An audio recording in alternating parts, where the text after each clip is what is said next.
back to Bedtime Stories with Mima. This week is a special week because we have several stories of Raggedy Ann and Andy. I hope you enjoy them as much as I do.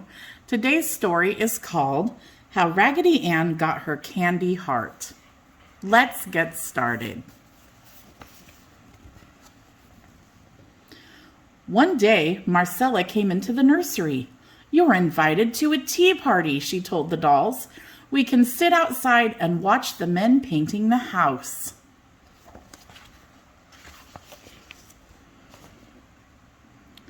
Marcella brought all the dolls outside. They sat in red chairs at her table under the old apple tree. They drank lemonade with grape jelly in it, which made it a beautiful lavender color. They ate cream puffs and tiny little cookies with powdered sugar. The sun was shining and a soft breeze was blowing. While Marcella and the dolls were having their tea party, men were painting the house. One of the painters saw Raggedy Ann.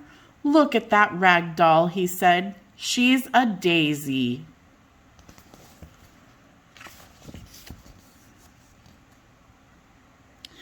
Raggedy Ann didn't notice the painters because she was watching some boys who were flying a kite. One boy lifted the kite above his head while another held a ball of string. Suddenly, a breeze took the kite from the first boy. The kite climbed high in the air, then it fell down. "It needs a longer tail," one boy shouted. "Let's tie Raggedy Ann to the tail," Marcella suggested. "I know she would enjoy a trip way up in the sky." The boys were delighted with this new idea. So Raggedy Ann was tied to the tail of the kite. Raggedy Ann was happy too. She thought she might like to be up high.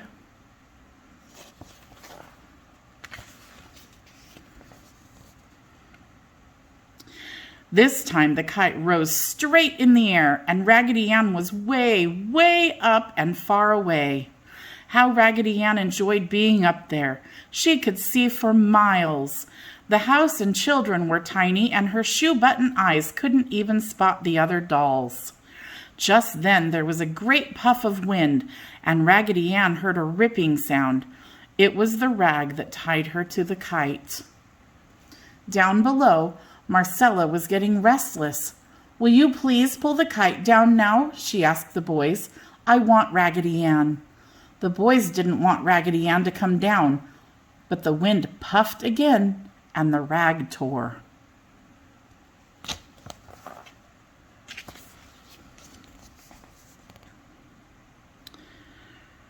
Raggedy Ann went sailing through the air as the wind caught in her skirts.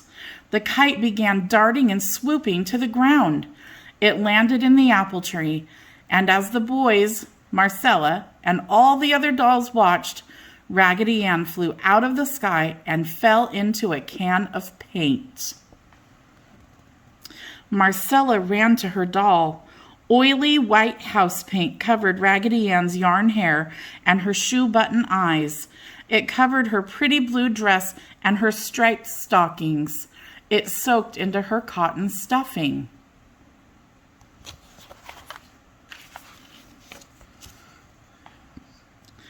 The nice painter who liked Raggedy Ann fished her out of the paint can.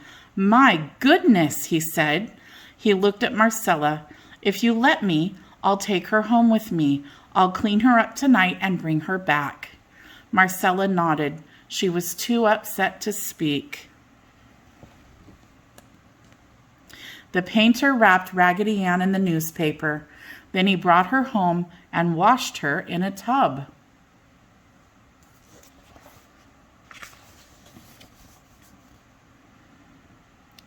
He put her feet in the clothes wringer, and his wife turned the crank.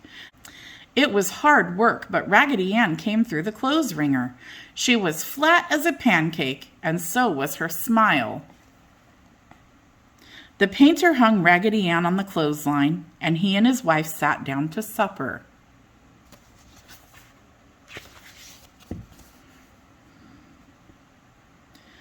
Raggedy Ann swung upside down on the clothesline. Even after the sun went down, it was still warm outside. She wasn't lonely because the moon and the stars kept her company. Just before dawn, a robin and his wife flew by. They asked Raggedy Ann if they could have some of her yarn hair to line a nest for their little babies. Raggedy Ann smiled at them. They took yarn from her head and some of her cotton stuffing.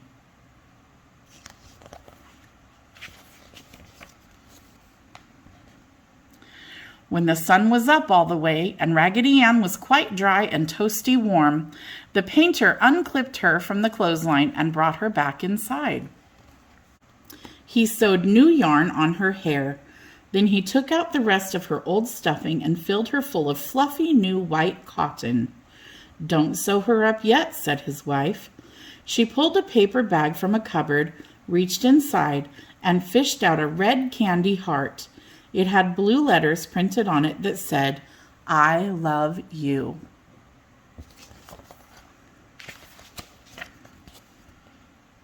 The painter took the heart from his wife.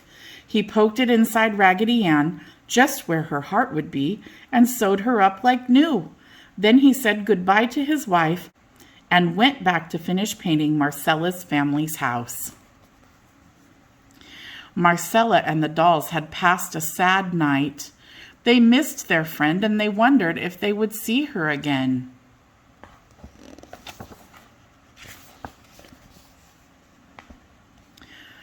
When the painter arrived, they were waiting under the apple tree. "Here she is," said the painter, "fresh as a daisy." Marcella hugged Raggedy Ann. She smelled so good.